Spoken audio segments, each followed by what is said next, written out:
So we have been talking about Chapter 1, Introduction to Financial Management. And this serves as a backdrop, this serves as a background for us to appreciate what finance is all about, what's the role of financial management as far as a business firm, as far as an organization is concerned. Chapter 1-2 talks about the financial goal of the corporation, and we began looking at this. We said that the objective should be the maximization of shareholder value or maximization of market value, and not maximizing customers' satisfaction, not maximizing profitability. Yes, we said that these are very important objectives, but they're not the main objectives. Okay, so if you read this, guys, if you read this from our text, this will explain further what maximization of market value is concerned. Okay, so we also mentioned last time that in finance, a key principle is that cash is king. What do we mean by cash is king? What we mean is that a business entity does not have an infinite well of resources. So it will need cash.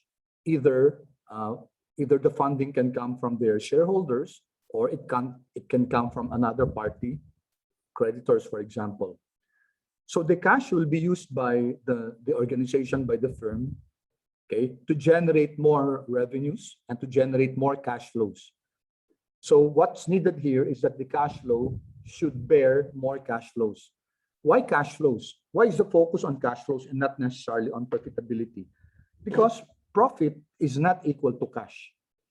Okay, and when we take a look at the requirements of investors, say creditors, if they lend the company money, what they require is not profit. They will require cash in return. Okay, creditors would require cash back, either in the form of interest or in the form of the return of the capital, which is the return of the principal. On the other hand, shareholders would also want cash back from the organization. Okay, so cash is a very important resource of the organization. That's why we said one key principle is cash is king. So I would like you guys to read on this, continue reading on this. The examples here are quite self-explanatory. Okay, so that will be your role here. Okay, so there are, as I said, guys, these things are very important also. The beyond the pages are 1 or 2 pager that talks about, that reinforces the discussion on a particular topic. Okay, last time we looked at the Albanian Ponzi. Okay, and modern day 2008, that was the Madoff Ponzi, the Bernard Madoff. That became a very critical incident. And that was one of the incidents that led to the global financial crisis of 2008. Okay, and then we said, guys, that managers are actually agents of their principal. The principal are the shareholders, but sometimes there could be an agency problem because managers would not act on behalf of their principal, which are the shareholders. They might do something that will benefit only themselves, but not necessarily the shareholders. And history is replete with so many examples like that. Okay, there's a very beautiful movie, if you have seen Wall Street, Gordon Gekko. Okay, I would recommend you watching that. Okay, also if you have seen Julia Roberts and Richard Gere in Pretty Woman. Okay, these are examples of what we call corporate raiders. Okay, I'll not dabble into that, guys. So I would that you read this. Okay, and this is what I was mentioning a while ago: agency problems and corporate governance. Okay, so now let me flash again the PowerPoint, guys, that we were discussing last time. Okay, I think we reached up to, okay, unfortunately I wasn't able to save what I was writing on. So let me just rewrite this. Did we discuss, guys? Did we discuss the concept of derivatives like options? Could you please tell me, because I don't recall, guys. Yes, Sorry. sir. The financial derivatives, forwards, futures, options, and Swaps. Yeah. swaps. Okay. Thank you. Thank you for reminding me. All right. So we were saying last time that when we compare wealth maximization vis-a-vis profit maximization, there is a difference in the sense that in terms of planning duration, profit maximization tends to be myopic in the sense that it's short-sighted, short-term only. The management will be is forced, for example, to come up with a rosier bottom line, rosier net income after tax. So how do we do this? If they're going to report to the shareholders, they are tempted to cut back on discretionary expenditures, which we mentioned last time: training, maintenance, research. For the short term, this might be good because cutting back on expenses like this would definitely immediately increase your net income after tax. However, we say that that can be very fatal for the company because these are not actually quote unquote expenses. These are investments.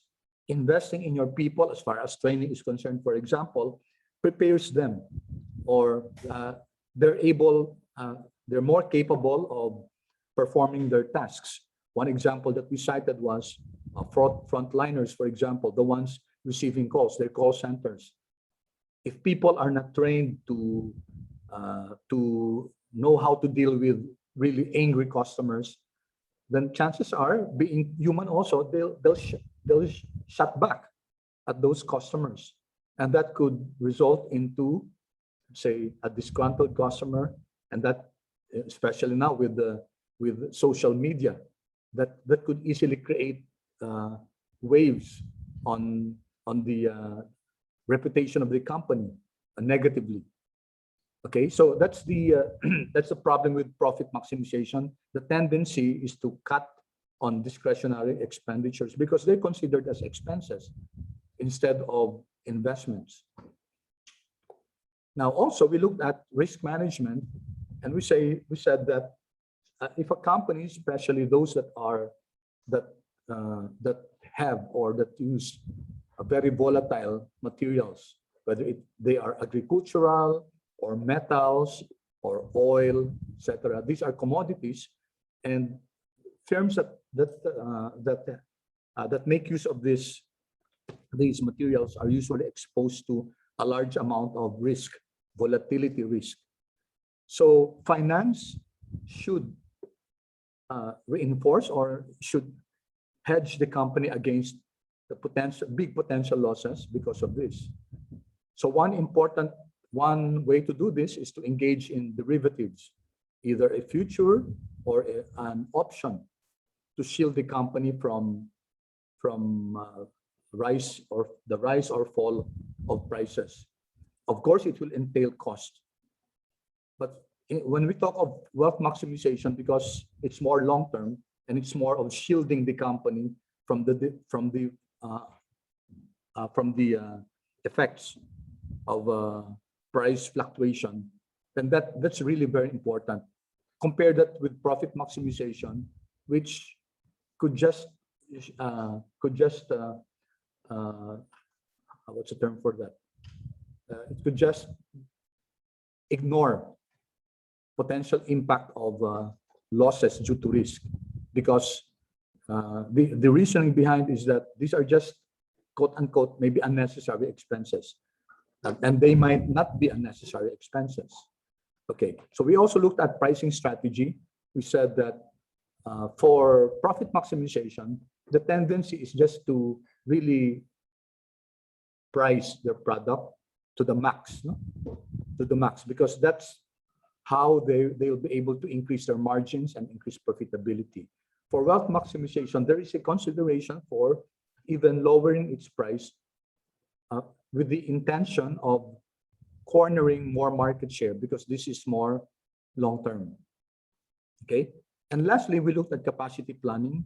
We said that some companies would not invest in technology. What's the main reason? Gastos lang yan. It's just added expense. Or they would not maintain their equipment, their machinery. Okay, but doing those things at the altar of profitability could mean disastrous results for the company over the long term. Okay, so these four things, we looked at: planning duration, okay, risk management, pricing strategy, and capacity planning.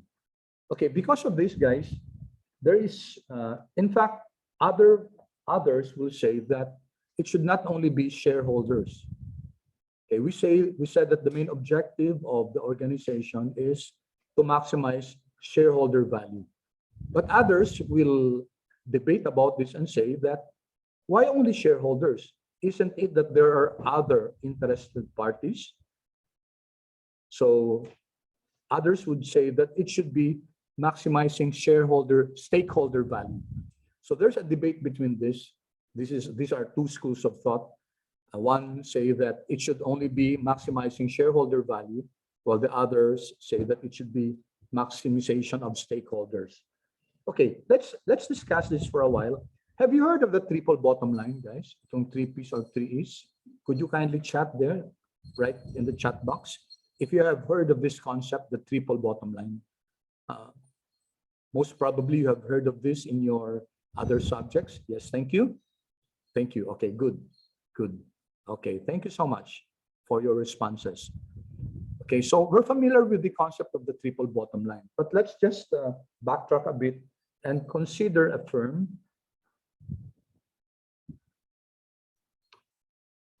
Okay, so we have a firm here, and the stakeholder value maximization states that there are many parties, that there are many stakeholders that are interested in the well-being of the organization. Okay, let's enumerate some of them, guys. Can you think of parties that may be interested in the well-being of the firm? Any volunteer, guys? Just unmute yourself and we'll write that here. Shello, yes? Sir, creditors po. Of course, creditors. No? Creditors are technically investors. And creditors, why is that happening? Why is there, ba't nagkakaline dito? No? Creditors are technically investors. And creditors are of course interested in the well-being of the organization. Before creditors lend money to the firm, they do what we call due diligence. And they would take a look if the organization is capable of paying. Due diligence. Okay, so they will inspect the financial statements of the firm and see if the firm is already highly leveraged. Okay, so what's the motivation for creditors to lend money to the firm? Two basic things. Can you name them? Shello, what do you think? Letter I and of course letter P. Creditors would lend the firm cash because Of interest, sir. yeah, of course, because they will get something in return, cash also in the form of interest. Okay, they will not lend for free unless it's a philanthropic organization that really lends out for free to let's say NGOs. Okay, and another one is not only interest. Yes, John, raise your hand. Profit, sir. A profit. Well, in a sense, pero for creditors, they're more interested not in the profit of the firm, but getting back what? Getting back Principal, sir. yes, okay, thank you. That's the principal. Yung pinahiram nila, no? What they loaned to the company. So for example, if San Miguel Corporation will borrow from BPI 100 million pesos at 5% interest and then payable in 10 years.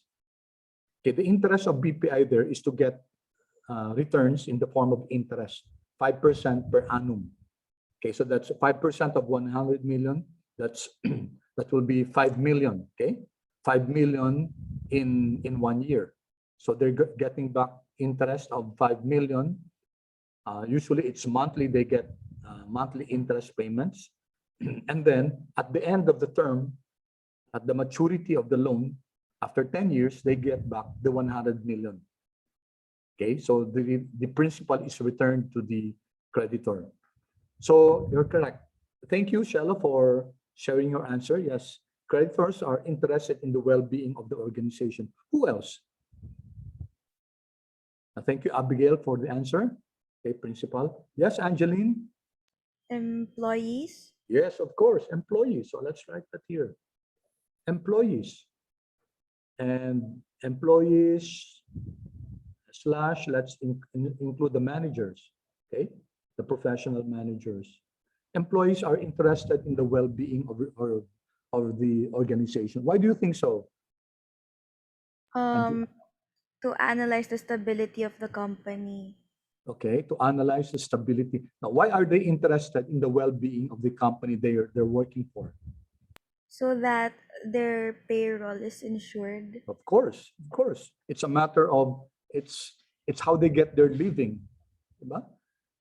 It's how they live.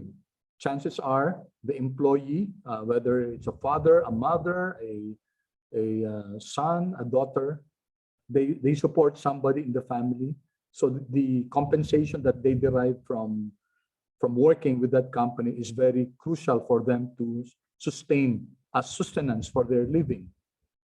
Okay, so critical yung ano. That's why employees would want their companies to grow, to be more profitable, because it will redound to their benefits.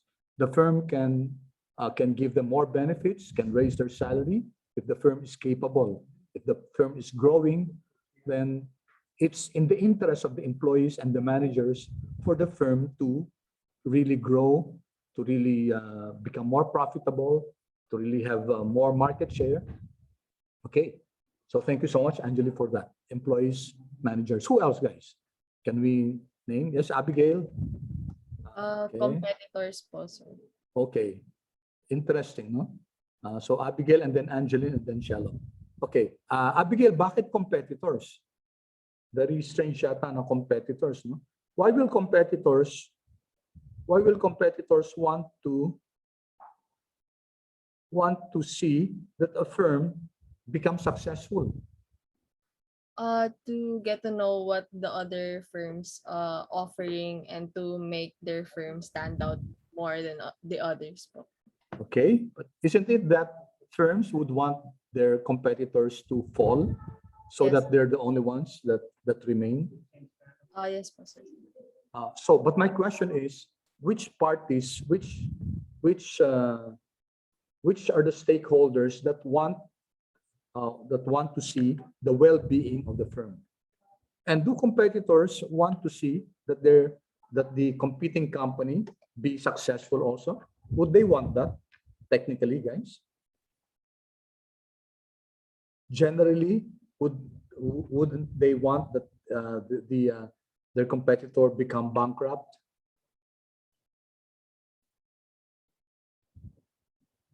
In what ground? What do you think, guys? Let's think about that for a while. A very famous author by the name of Michael Porter, okay, from Harvard, in the 1970s, he wrote this book, Competitive Strategy. And he wrote several articles also. And one of the articles he wrote is that good competition is very important in an industry. And there's such a thing as good competitors and bad competitors. Okay, let me cite a case in point. I think 2 or 3 years ago, or maybe longer, there was a case in China where some companies, some milk infant formula companies produced or manufactured tainted milk. So they, if I'm not mistaken, they used melanin as a component, which is very poisonous, which can harm the health of children. So this became really a big scare to the market. So what happened? The market nearly fell. Those that were legitimate, those milk companies that were doing right, they were not doing shenanigans. They were not tainting their product with illegal substances, were also affected. Okay, so companies in an industry would like good competition because it would enhance the trust of customers in the industry. Good competition, yes. So it means that Globe technically would want Smart also to succeed, because there are now other Dito, for example, but before, even if we see that they're neck and neck as far as competition is concerned, the bottom line is that Globe and Smart would want the other company to also succeed in a sense, because the collapse of one could also mean the collapse of the industry. Okay, so good competition has its place, and good competitors would want their rivals to also succeed in that regard.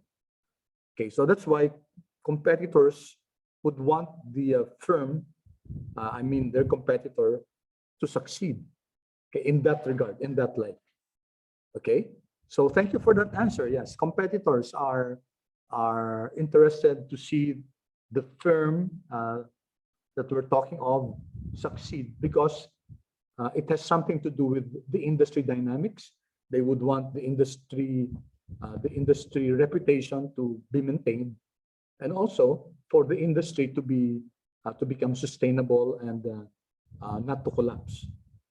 Okay, other parties, guys, could you mention? Yes, Ian. Sorry, Ian, before you. Who was I calling a while ago? There were two other persons. I'm sorry, I forgot. Okay, would you like to answer the two others that raise their hands? Okay, if not, sige, Angeline. Okay, let me recognize you. What would you want to add here? Suppliers, sir. Yes, of course, suppliers. No?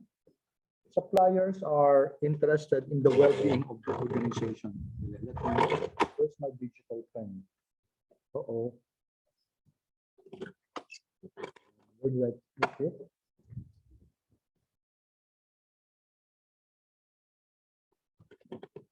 Wait, guys, I'm losing my digital pen. And I need that to write on the PowerPoint slide.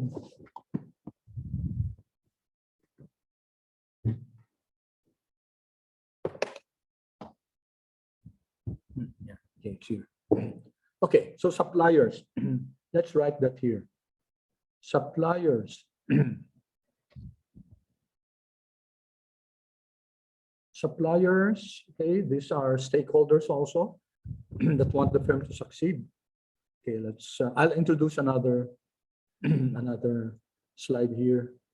So let's write here, maybe another one and another one. Okay, why are suppliers, guys, interested in the well-being of the firm? It's obvious, guys, that suppliers draw business from the firm where they render their service or their product. Okay, so that's suppliers. Okay, let me just discuss a very good example about this. Okay, so there's a difference between how companies, especially in the 1930s, 1940s, 1950s, how companies in the West, let's say US, treated their suppliers as compared to this company. Okay, so in the US, what they do, the philosophy behind the company's relationship with their suppliers is they follow this push mentality or push frame of mind versus the pull frame of mind. Okay, so what do we mean by push system? If it's push system, guys, they would have several potential suppliers and then let them fight it out and then may the best supplier win. Okay, that's why there's canvassing, they would, nothing wrong with that, guys, except for the mentality that goes with it. Okay, as against pool system. For the pool system, this company that I'm talking about identified several suppliers, okay, which they decided to partner with. Okay, so that's a pool system. So that it was more of a long-term relationship, so that if the company succeeds, the suppliers also succeed with them. So that's the pool system. Okay. In fact, because of that, there's this concept called, I don't know if you have heard of this, JIC versus JIT. Okay. Have you heard of this JIC concept? Guys, sandali lang.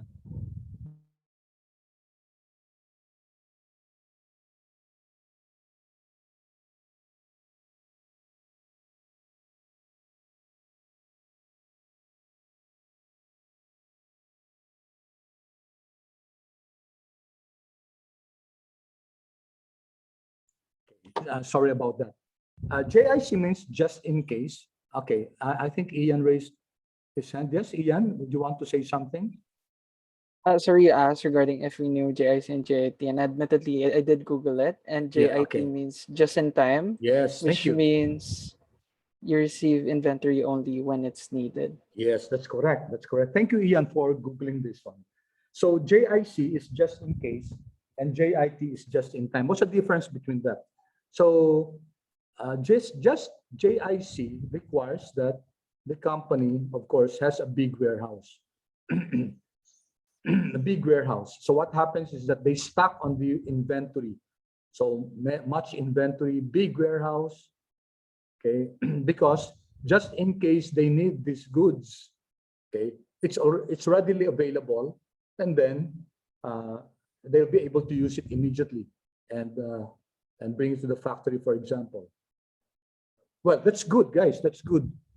However, it's good only if we discount that this whole animal here is very, very expensive. It will cost a lot for the company. Maintaining a huge warehouse, maintaining huge amount of inventory means it has a high storage cost, a high carrying cost, and of course the people that will maintain the warehouse. Electrical cost, if for example they're using very sensitive materials that needs to be air conditioned in strict temperature. Okay, so the whole concept of maintaining a huge warehouse is really very, very costly. Now, in just in time, what happened was, because there was a very good symbiotic relationship between the supplier and the firm, this firm was able to encourage their suppliers to locate near them. Okay, so they were located near the factory. Okay, and so this company was able to do away with this. No more need for a huge warehouse. If there was, it's only small, because the company would then, just when they need the raw materials, they would inform the supplier, and the supplier could easily bring the material to the factory. Okay, so there's a world of difference between this management system, okay, and this management system, JIC, JIT.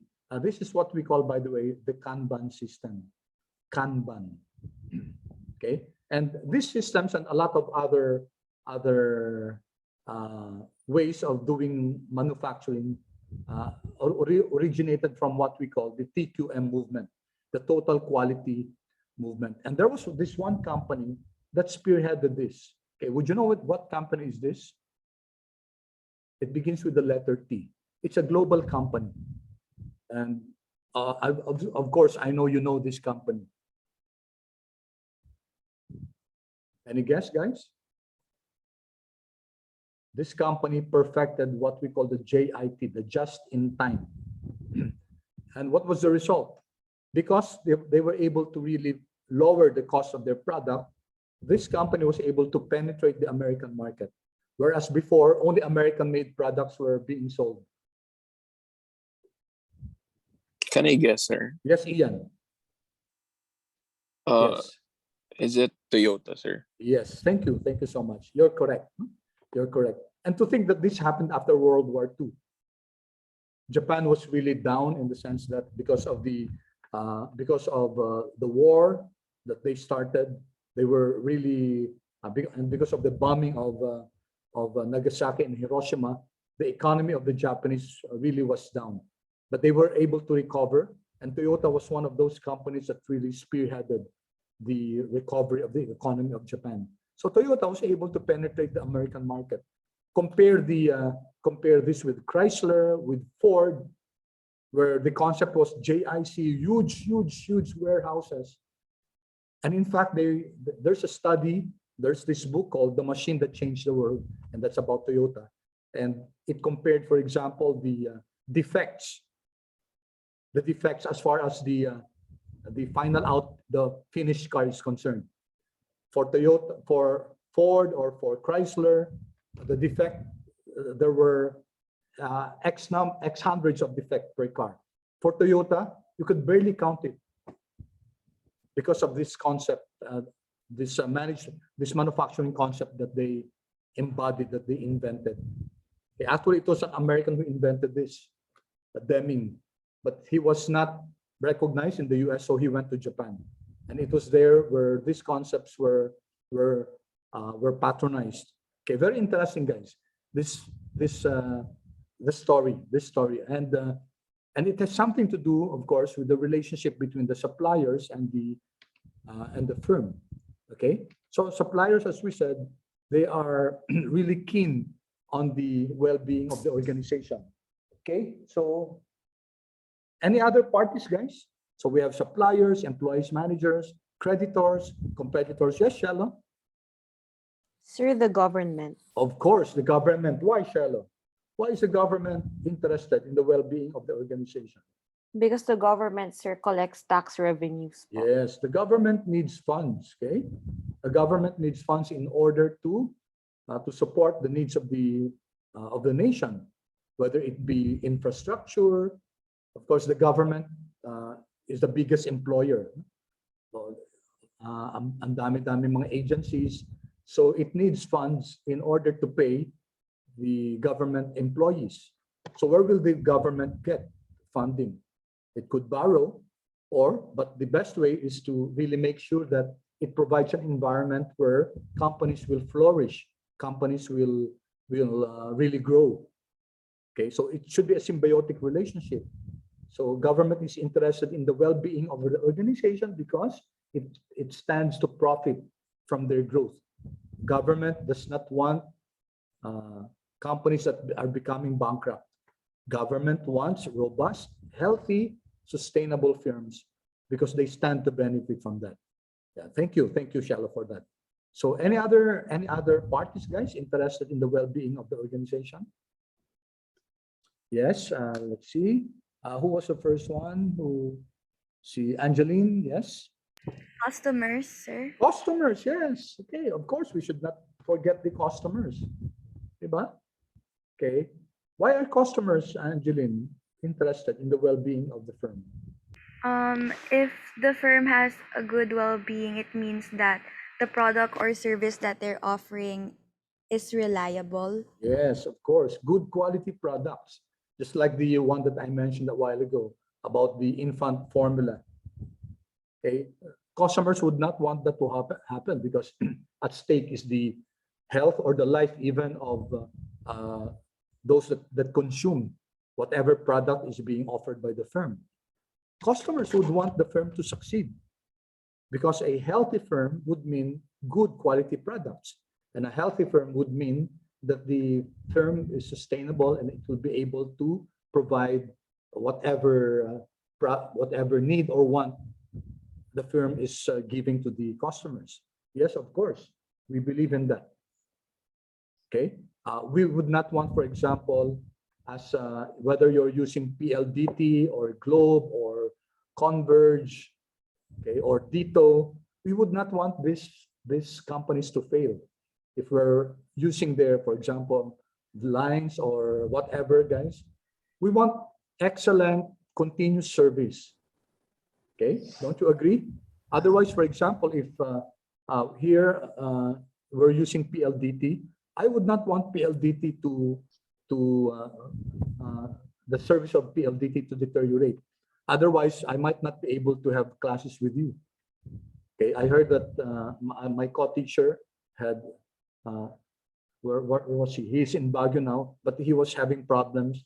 I think it's Baguio-wide. They're having problems with the service of PLDT. So he was not able to conduct classes. I don't want that to happen. So I want the firm, whether it's Globe or PLDT or Smart or whatever, guys, I want that firm to provide excellent service. Yeah, we believe in that as customers. Any other stakeholders, guys? Yes, Ian, thank you. Yes, Ian. I'm sorry. An internal stakeholder, sir, the owner. Yeah, of course. Yeah, thank you. Thank you, guys. Thank you, Ian. Stockholder. Yeah. Stockholders. Okay, because there are two types of investors. Okay, investors could be the shareholder, or it could be the creditors.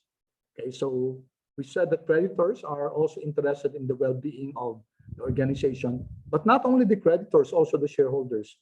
Why, guys? What's the interest? What's the motivation for stockholders or shareholders to invest in the firm? Two things also, two main things. This one and this one. Any guess, guys, what are these two things? We would want the company, if I'm a stockholder, I would want the company to continuously provide the first one, letter D, and also, of course, the second one. The second one, I think we discussed this last time. Yes, Yellow? What about? Third, dividends po and Yes, capital of gains. course. Dividends, yes, capital gains. Dividends. Okay, D is dividends. That means that if a company is able to give regularly dividends, it only means that it is able to generate excess cash. And if a company is able to generate excess cash over and beyond their cash flow needs for their operations, then that's very good. That means that the company is robust, the company is healthy. And in the Philippines, there are companies like that. We call them blue chip companies. These blue chip companies are able to regularly provide dividends to their shareholders, which is indicative of the fact that they're able to generate good cash flows. Okay, and investors would want to put their money in a firm if it's able to, if it has the capability to generate. Okay, so let me just write that: generate future cash flows. This is very important, guys. So as we said, it's all about cash. It's all about being able to generate future cash flows. So dividends, and what's C? What's C? Stockholders, capital gains, or what we call capital gains or capital. Another term for that is capital appreciation. Okay, capital appreciation. What do we mean by this? If you recall our example, if we invested 20 years ago in Jollibee at 30 pesos, for example, and it's now 300 pesos, that's a capital appreciation. And stockholders would want that. They are in fact more interested in that compared to the dividends, because capital gains provide the bigger returns to stockholders. Okay, so we have mentioned employees, managers, creditors, stockholders, customers, competitors, government, suppliers. Any other party which you'd like to add? Okay, perhaps let's add one more. It's a C, guys. What do you think of this? C. Yes, Ian? Community, sir. Yes, thank you. Why Ian? Bakit community? The only thing I can think about is like the CSR of the company, sir. Yes, If of the course. company can operate, it can also provide to the communities that it caters to. Yes, thank you, Ian. So CSR projects like maybe medical missions, or maybe feeding programs, or maybe lighting of the streets, whatever, to make the community safe, a safer place to live. Also, on the negative side, uh, inhibiting the company from destroying maybe bodies of water. If the company is located in a place where there are, let's say, estuaries, bodies of water, the community would not want the company to pollute its rivers, pollute its lakes, pollute its bodies of water, and even emit toxic substances in the environment, in the air. And of course, aside from that, employment, right? The firm can provide the community with employment. Some companies would have the policy of, let's say, if it's situated in a place, it would have a policy of, for example, for the factory workers, 50% or 60% of the workforce should be coming from the community. And that's very important because it provides livelihood, it provides a living to the residents in that community. Okay, so these guys are very important stakeholders. That's why others are saying that why focus only on the shareholders? Why not on the stakeholders? So this is a debate that has been raging. And there are good reasons why. Some would say it should only be shareholders, and the others would say it should be stockholders. Okay, so that's where this triple bottom line comes in. So a firm should not only be looking at its profit, okay, the three P's, but it should also be looking at the planet in general and the people. So that's where the three P's come into play, or three E's, which is the profit is the economy of the firm, and then the planet is the environment, and the people is the employees. Okay, sorry for the handwriting, guys. Okay, so three P's or three E's, which we call the triple bottom line. So there has been really a debate about that. My only comment about this one is that stakeholder value maximization is okay in paper, okay, but it can be very difficult to implement. A firm is very limited in terms of its manpower, in terms of its resources. So it might have difficulty really focusing on these several stakeholders at the same time. And what if there are conflicting interests? For example, a conflicting interest between the creditor and customer. Okay, creditors would want the firm, for example, to really also cut back on its expenses so that the firm will be able to service its interest. But customers would not want that. The customers would want that a firm really spend or pour their money in to make their services of excellent quality. That's just an example. There could be some clashes between the interests of these several parties that are interested in the well-being of the organization. So for me, stakeholder value maximization might be very, very good in paper, but it will be very, very difficult to implement. Okay, remember the limitations of a firm. Okay, so I would say that where possible, a firm could also look, of course, at the different stakeholders, but the main focus should be, for me personally, a shareholder value maximization. Okay, and I'll be asking you to read an article that really focuses on this, on the clashing of interest between the shareholder value maximization and the stakeholder value maximization. Okay, so let's leave that for a while. Okay, the triple bottom line is a very beautiful concept. Of course, we want the firm not to pollute the environment. Okay, there was a time when companies could just get away with polluting the environment, and during that time, the activism of the, let's say, consumer activism was not really very popular. But nowadays, guys, with the social media, you just let's say for example, this company, Malabanan. You're familiar with Malabanan. They're into septic tank cleaning, etc., etc. And there were instances in the past when some of their drivers would just dump it into sewers, okay, which is really a very, very bad act of environmental degradation. Okay, sorry for the example. Okay, but that's an example where consumer activism has really become very, very strong, and companies are not and could not even afford to just emit toxic substances. For example, Greenpeace would have this fluvial parade before, where they would list the 10 top polluters of Pasig River. So they will have this parade in Pasig River announcing to the whole world, okay, this one, for example, SM was part of that list before. But because of that consumer activism, SM began cleaning up its act, and now they're no longer there because they learned how to also not to pollute the river, the Pasig River. Okay, so that's what this is all about, the triple bottom line. Okay, any questions so far, guys, about this? Any comments? Any questions? Okay, and thank you for your participation, guys. I enjoy this class because you're there, you're very active.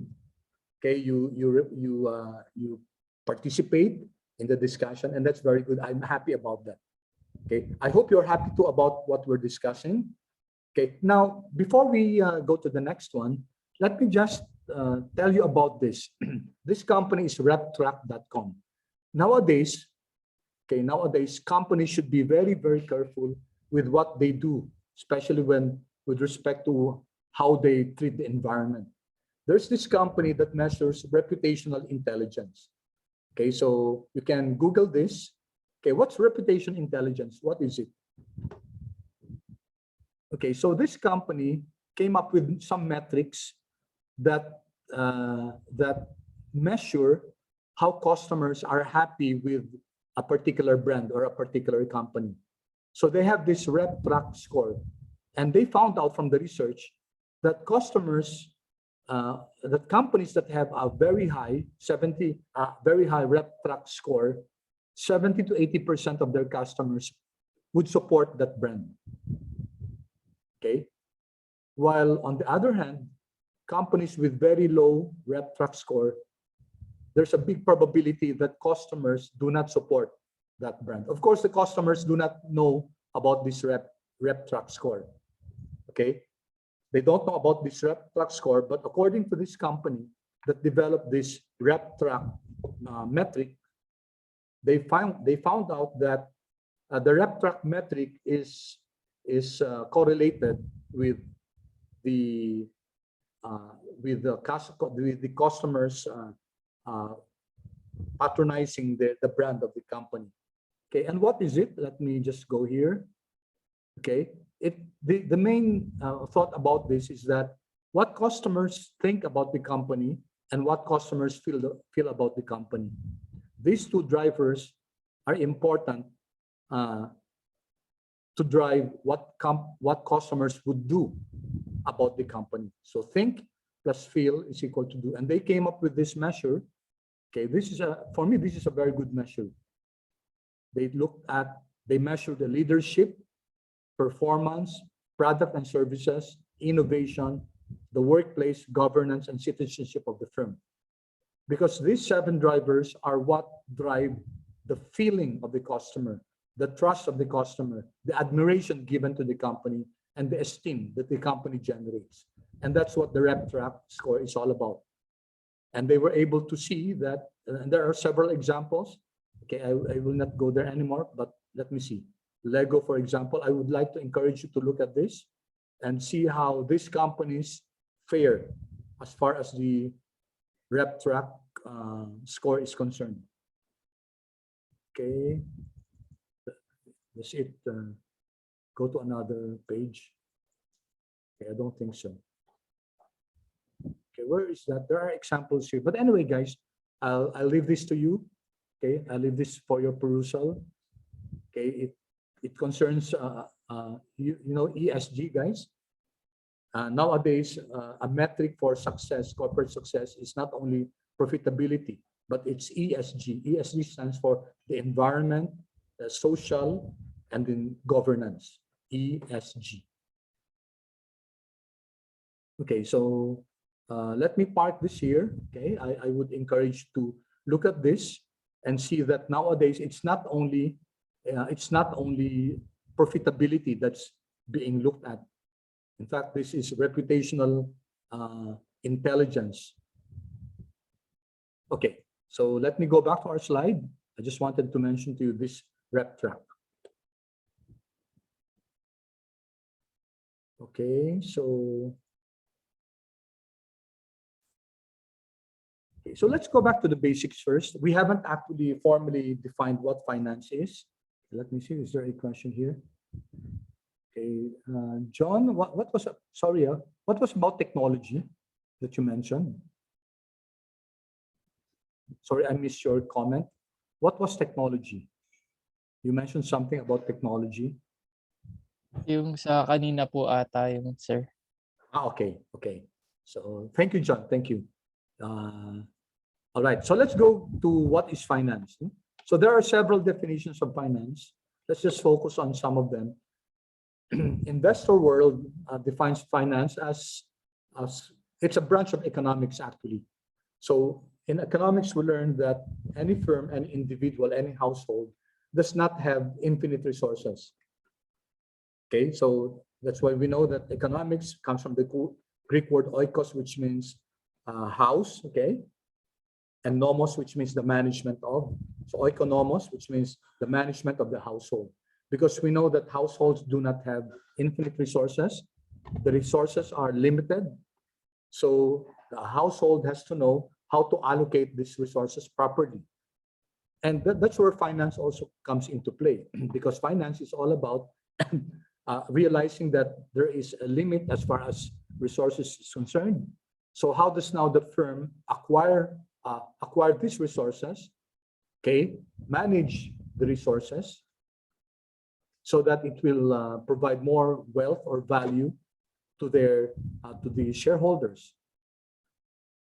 The context is, of course, corporate finance. Okay, simply, finance deals with matters related to money. Okay, another definition, which I like also, which I already introduced to you before, the definition of Gitman, which says that it's the art and science of managing money. Okay, so on finance now, we look at institutions, we look at markets, we look at instruments, and how the flow of funds, the transfer of money from one firm to another, from the firm to the government, from the firm to individuals, from individuals to the government, etc. So there's this flow of funds. So finance is all about how these entities, these parties manage their flow of resources, their flow particularly of money, of cash. Okay, and another one by Keon says that finance is all about creating economic value or economic wealth, which is the same as shareholder value.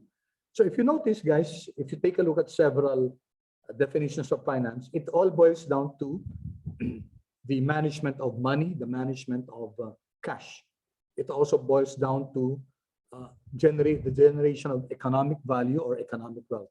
So very consistent. No? So finance is really all about that. Cash management. Okay. Why cash? Okay. Bakit cash, guys? Because, guys, as we mentioned before, okay, so let me just elaborate on that very quickly.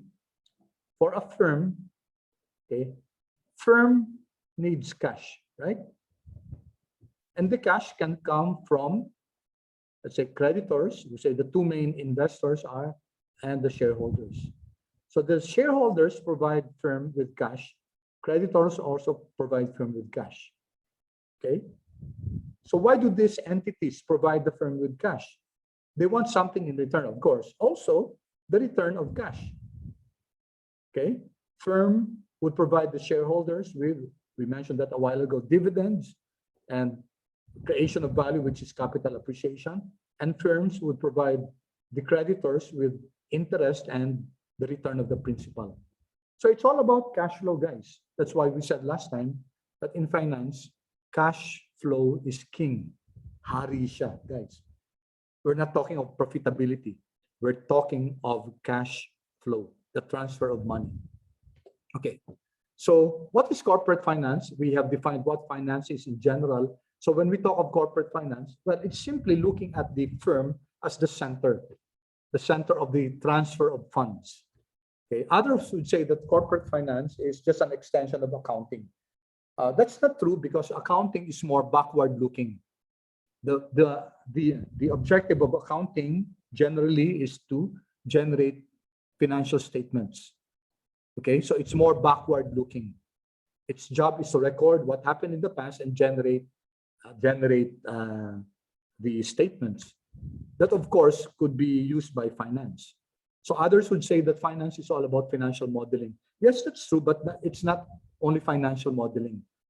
Others would say that finance is just a subsector of banking. In a sense, guys, finance needs banking in as far as the acquisition of funds is concerned. But corporate finance is more than just banking.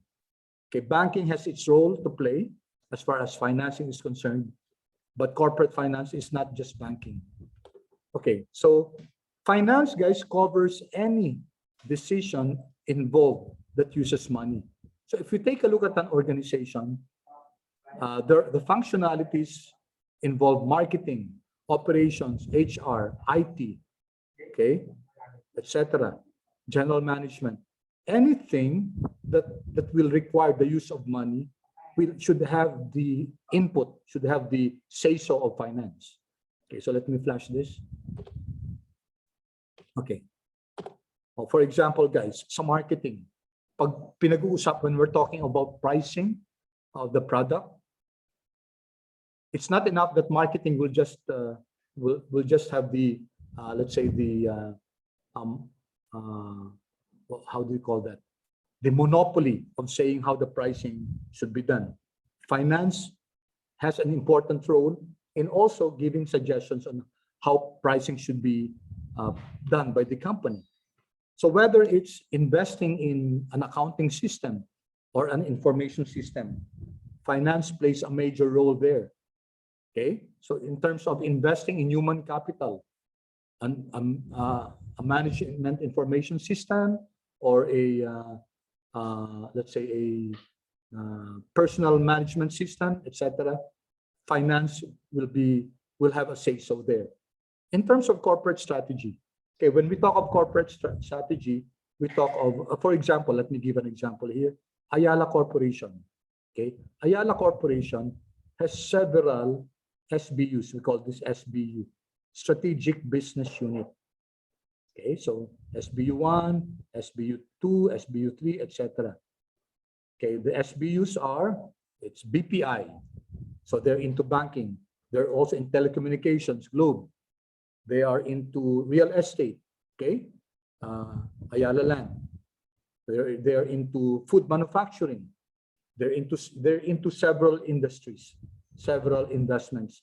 So if Ayala Corporation, for example, would want to invest in, let's say natural gas, for example. I'm not sure if Ayala has already investments in natural gas. Okay, how will Ayala come up with this decision? Of course, it will need the inputs of corporate finance. Okay, finance plays a major role as far as corporate strategy is concerned, because corporate strategy deals with the question, in which industries should we be involved in? I'm talking of this being the mother company. Okay, this is the mother company, and the mother company is the one that decides, okay, in what industries they will be in. Okay, of course, BPI, the executive officers of BPI will be responsible, of course, for any strategy in as far as the banking industry is concerned. Okay, but as far as the mother company is concerned, it has the say-so in determining in what other industry should they be invested in, or it's also important for them to decide whether, for example, if BPI decides to buy Metrobank, that's a very, very important decision, of course. No? So corporate finance will have a say-so there. So that's what we call M&As. What's M&As, guys? Have you heard of M&As? Any guess, guys? The decision to buy a company or to combine with the company, we call it M&As. It's mergers and acquisitions, okay? Mergers and acquisitions. Okay, that's a very important function of finance. No? And of course, operations then, so operations. Okay, so may nag-chat, let me see. Yeah, thank you. Thank you, Abigail, you're correct. And thank you, Shello. Yes, that's correct. It's mergers and acquisitions, M&As. Okay, so any decision-making that will involve cash, that will involve money, finance will always have a say-so there. That's how critical the role is of corporate finance. Okay. Now we go to since finance is very important as far as the organization is concerned, let's take a look at the main activities that where finance focuses on. There are three main activities that finance generally focuses on, and these are number one, the investment principle that focuses on investment activities, financing principle, and the dividend principle. Okay, let's quickly discuss each and every one of them. Let's take a look at the investment principle. Okay, where we take a look at capital investments. Capital investments are long-term investments as against operating expenditures, which only will benefit the current operating period. Capital investments benefit more than one operating period. Okay, so for capital investments, the company will decide what projects or acquisitions, this is M&As, to invest in. Okay, and should they invest in that? So first is, what project should we invest in? And second question is are these projects viable? So let's quickly take a look at that. Let me introduce one slide. Okay, so let's elaborate on that further as far as the investing activity is concerned. Investing activity. Okay, why is that? Investing activity. Okay, generally, guys, when a company invests in a project, there may be two types, general types. One is the projects could be mutually exclusive. And number two, the projects are independent. So anong difference nila? What's the difference between mutually exclusive and independent projects? So let me elaborate further. So you have three possible projects, A, B, C, D.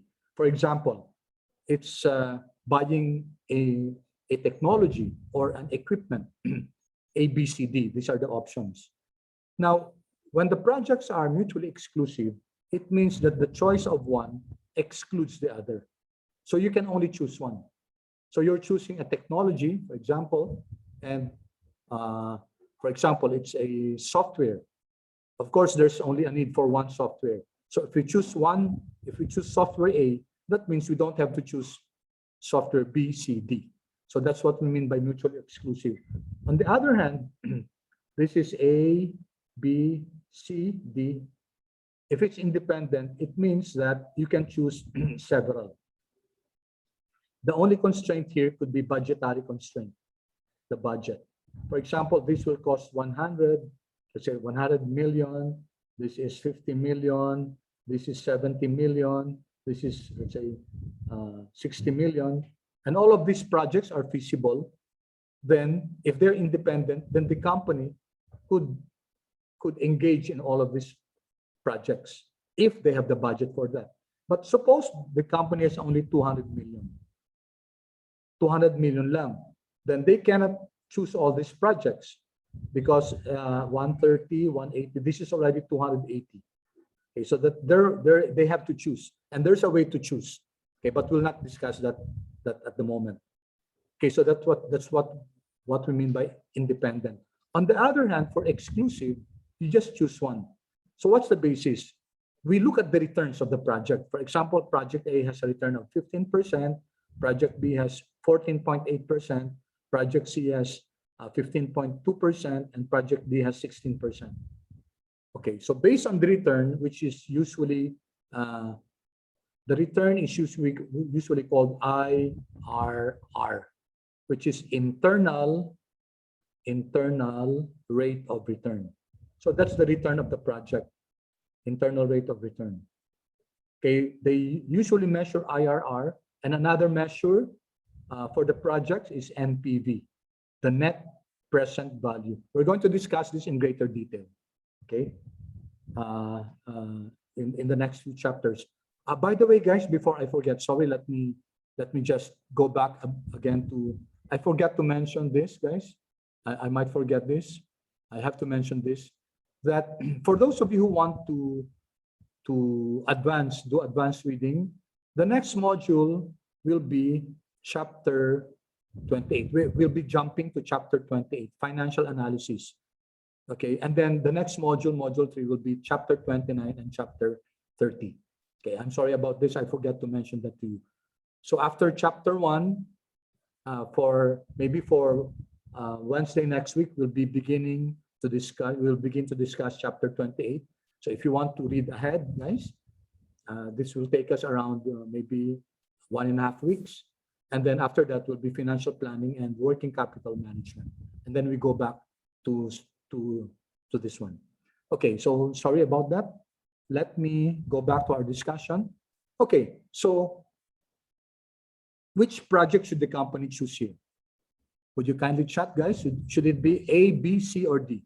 Given these returns, given this internal rate of returns. Kindly chat, please, everyone. Yeah, D. Okay, thank you. The rest, guys, do you have the same answer? D. Yeah, you're correct, guys. And thank you for that.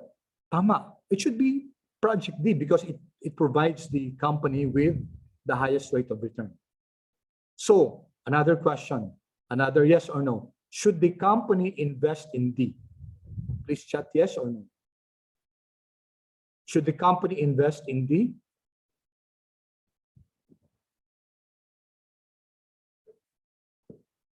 Okay, I just have one answer, guys. How about the rest?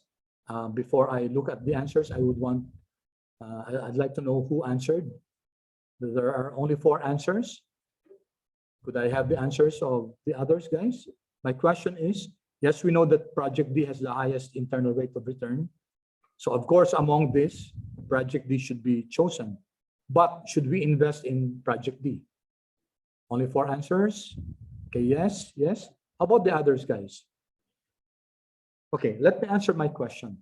In order to determine whether chap D is feasible or not, okay, we don't just look at the returns. We have to look at what we call, this is a very important measure. Okay, this is what we call the weighted average cost of capital, or the WACC. Okay, weighted average cost of capital. What's this, guys? What's this? Simply put, it means that a company acquires financing either from shareholders or from creditors. Now that financing, that fund which these parties provide the company, technically that's not free.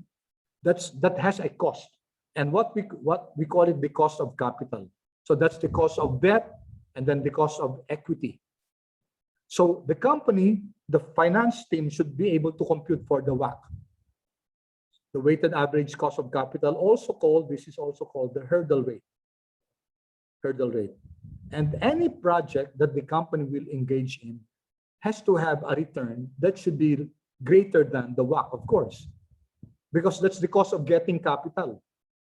So it will not make sense if the return is 16% and the WACC is 18%. So even if among these 4 projects, A, B, C, D, D has the highest return, this will still be rejected. Why? Because the return of D is less than the weighted average cost of capital. Okay, so that's very important, guys.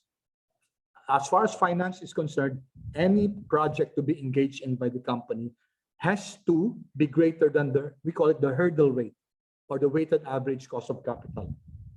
So very quickly, guys, how is the weighted average cost of capital computed? As the name suggests, WACC is simply the sum of your, okay, it's called the sum of the weighted costs. Okay, so let me expound this. So that's the weight of debt times the cost of debt, and let me introduce another term here, 1 minus stocks, plus the weight of the common stock times the cost of the common stock, plus if there's preferred stock, weight of the preferred stock times the cost of the preferred stock. Okay, so that's how the weighted average cost of capital is computed. Now take note that the debt, guys, is discounted. So for example, if the tax rate is 30%, it means we will only get 70% of the cost of debt. Why is that so? I'll explain in a while. The reason is that debt has a leveraging effect. Okay, it has a leverage effect, which I'll explain later. So that's how we compute for the weighted average cost of capital. And we will compute that later on, towards the end of the term. But what's important is that if the return is feasible or is acceptable, if and only if the IRR is greater than the WACC. And also, the net present value is greater than 0. Okay, so those are the two determinants whether a project is feasible or not. Okay, any questions so far, guys? Any questions so far? Oh, I have about 13 more minutes to discuss the last two topics here. Is it clear so far, guys? Paki-chat naman, please. I want to have your feedback, guys. Okay, thank you. Thank you. Clear, okay? Salamat, ha? Thank you so much. I hope the others also find it clear. If you have any questions, please feel free. So the answer to the question a while ago, it was not yes or no. It was, what's the weighted average cost of capital? Okay, and we compare it with the return of project D. Then and only then will we be able to determine whether we should push through with the project or not. Okay, then we go now to the, okay, so we have investment principle. We now go to the financing principle. Okay, so by the way here, earn the highest possible risk-adjusted return. When you say risk-adjusted return, it takes into consideration the weighted average cost of capital. So we just don't look at the return of the project. It should be risk-adjusted. We should benchmark it with the weighted average cost of capital. Okay, next is capital financing. This is very important because a firm, okay, wait. A firm does not have, we said that, let's add another one here. Okay, so we're looking now at the financing principle. Financing principle. Financing principle comes from the root word finance, guys, which means that the company needs to acquire funds, cash. And this is provided by either the creditors or the shareholders. So we know from your basic accounting equation that the assets that the firm possesses is either financed by liabilities or by equity. So this is your basic accounting equation. If we divide everything by A, by assets, okay, we divide everything by assets in order to maintain the equality. So this will be 100%. And liabilities, total liabilities over total assets. Let me put here total liabilities, total assets. So let me indicate here the T, total equity over total assets, total liabilities over total assets. This is your debt ratio, and this is your equity ratio. Okay, so as far as finance is concerned, it is important for them to determine, this is what we call, the combination of this is what we call the capital structure. Okay, take a look at this as a building. My structure, nari itong building na to. And it asks us the question, how much should be your debt ratio? How much should be your equity ratio? Or capital mix, we call it also capital mix. Okay, ano yung proportion? How many percent should be debt ratio? Should this be 60%? And should this be 40%? Or should this be 70-30? Or should this be 20-80? Okay, let me ask you guys, what do you think is the best capital structure for an organization? Just a guess, guys. Just a guess. Oh, yes. Yeah, Ian, correct. No, yung WACC formula, medyo intensive siya.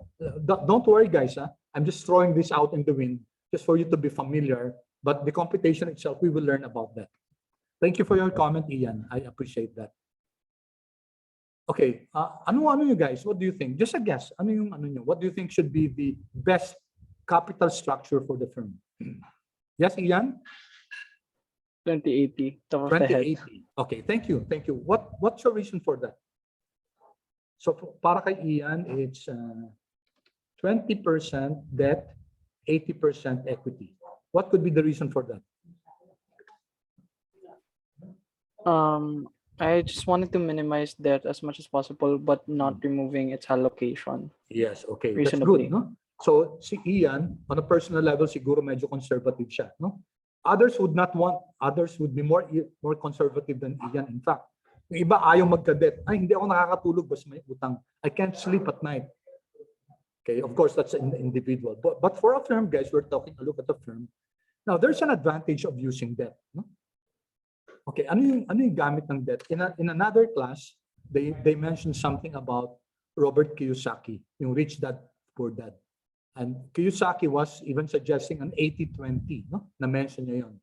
Kasi Kiyosaki was saying the use of debt will actually help the company finance its projects, no? Kunyari, wala nang konti lang finance yung funds ng company. So a high debt ratio could help the company finance its project. And also, Kiyosaki was mentioning that it affords the company with tax savings. Now, let me quickly, okay, we still have time. Let me quickly explain that. Yung tax savings, no? Bakit nagkakaroon ng tax savings kung gumagamit ng utang? Okay, so others would say 80%, 20%, no? Okay, let me just show. Let me start with EBIT. Have you heard of EBIT, guys? This is earnings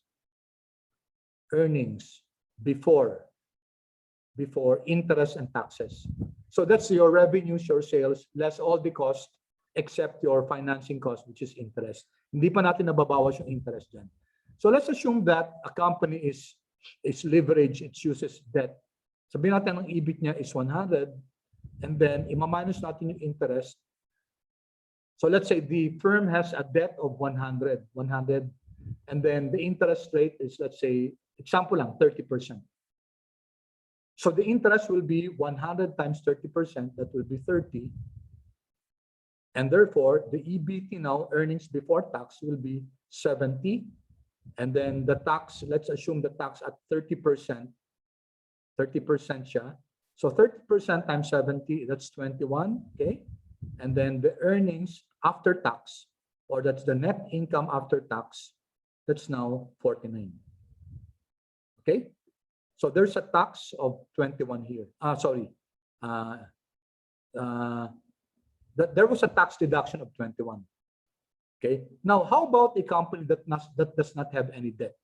So 100 yung EBIT, okay, walang interest expense. Zero yan. Kasi wala naman siyang inutang na 100, no? So therefore, the EBT is 100. The tax will be 30. I hope I'm sorry, I'm superimposing on this writing here. So the tax is 30 here. So the net profit here is 70. Okay. So here we see that there's a tax savings as far as being leveraged is concerned. Being leveraged means having a high debt ratio. Leverage. So technically, guys, a leveraged firm is afforded some tax savings. Here, the tax is 30. Here, the tax is 21. So there was a tax savings of 9. No? We're not comparing this, guys. We're not going into the net income after tax yet. We're just looking at the tax implications. So a leveraged firm, Kiyosaki is correct, of the Rich Dad Poor Dad fame, that debt allows one or the company to be leveraged. So borrowing money allows the company to have funds for a project that where they don't have funds for. For example, there's a project and the company does not have enough funds. Finance would be wrong in saying, well, we can't invest in that. Sayang, kasi pero wala tayong funds yun. The role of finance is to be able to acquire more funds in order to invest in projects that are feasible. Of course, the return of the project should be higher than the cost that comes with financing the project. Okay, that's a fundamental rule. Okay. Now, however, guys, there's a caveat here. it will be very difficult, guys, to borrow if a company has a very high debt ratio. Kasi financing institutions will have to conduct due diligence. No? So if they conduct due diligence and if they see that it has a debt ratio, what happens? What do you think will happen, guys? Either the company will not lend the firm. The bank will not lend the firm because it might be too risky. Okay, so there's this principle called the principle of risk and return, which is the higher the risk, okay, the higher the required return. I'm sorry, guys, I'm squeezing all of this in one slide. I used 2 slides in another section. The higher the required return because of the interest of time. No? So what does that mean? Any financial institution would assess this company to be very risky. So either they will not, with due diligence, they will not lend the company, or if they will lend the company, they will have to charge the company with a higher interest rate. Bakit? Why? To compensate the financing firm for the additional risk it will be assuming for lending to the company. Okay, so that's a basic principle in finance. In fact, we have looked at 2 fundamental principles. Number 1 is cash is king. Number 2, the higher the risk, the assumed risk, the higher should be the required return. So leverage, guys, has its place. So what should be the optimal? We call it the optimal capital structure. What's the best capital structure? Is it 70-30? Is it 50-50? So what's the optimal capital structure? The answer to that, guys, is the optimal capital structure is the capital structure that, any answer, guys? That, your guess, guys? That is leverage, sir. Highly leveraged. Highly leveraged. Is that highly leveraged by 80-20 or 90-10? 80-20, sir. 80-20, okay. However, thank you. Who's that? Si ano ba yan? Sorry, sir. It was Ian, sir. Ian, thank you. No, Ian, thank you. But the more accurate answer there, guys, Ian, is that the optimal capital structure is that which is the capital structure that, you know this, guys, that maximizes shareholder value. So babalik tayo doon, guys. Babalik tayo doon. So what's the implication? There is no one magic optimal capital structure. Each company will have their own. Kasi magkakaiba sila ng debt, no? They will have different let's say qualities, no, or attributes. So the best optimal capital structure is the one that maximizes shareholder value, and that's the role of finance, guys, to determine that. So they will have to compute that. Okay, it's already time. May I have 1 minute, guys, just to, okay lang ba? 1 minute. Could you kindly chat, please?